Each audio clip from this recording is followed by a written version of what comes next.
For me, when I look at a quilt, my mind automatically tries to deconstruct it, to say, okay, oh yeah, I think they did that block first and then that piece went around there, and that's just the way I see things. I love figuring out the design. I've designed a few of my own.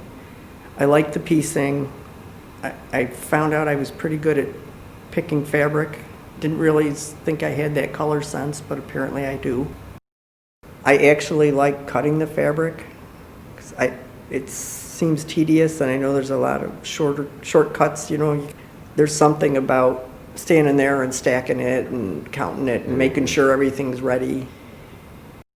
When it comes to the actual quilting at the end after it's assembled, I can't do anything that's too big.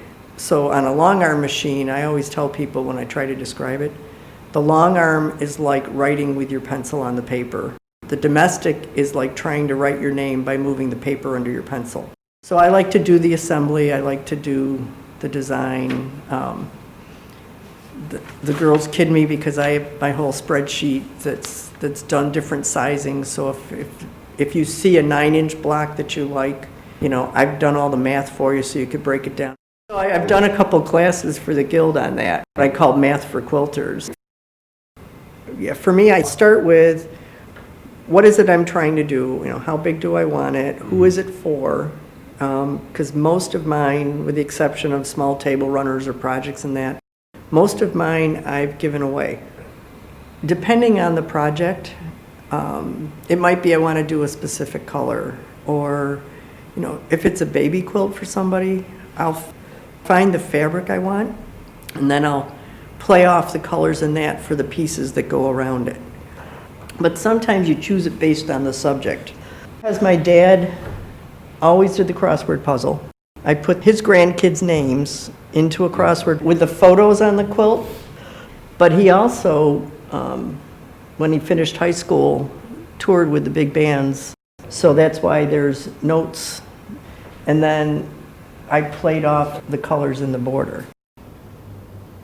I guess it's being able to just do something creative and with other people that share that same creativity. It's a de-stressor.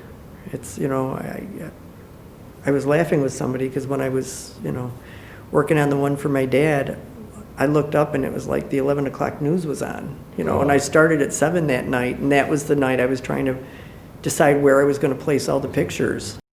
And it had been a very long, stressful week at work, and I had actually gotten home and gotten a call from my boss. So he goes, all right, well, we're done. Go have a fish fry. I'm like, well, actually, no, I'm going to stand in the quilting room and look at pictures. So I think it's just, for me, it's a de-stressor. It's, you know, I don't do it every day. I should, because it would help with blood pressure. I think I would not have kept at it as much had I not joined the Guild, because the encouragement of the other quilters and the sharing with the other quilters is huge. Having that smaller group that, you know, once a month you're going to get together and talk about it, and, you know, maybe some of you will break off and, you know, go elsewhere and quilt together or whatever. It's artistic, but it's art that's meant to be used. And, you know, whenever I gift something, you know, especially a baby quilt, I'm like, please don't just put it in the closet. When we're making it for the art, but when we give it away, we want you to appreciate it for what it gives you. It's just that closeness and another way to create. It's that getting lost in it. I don't know how I could describe it.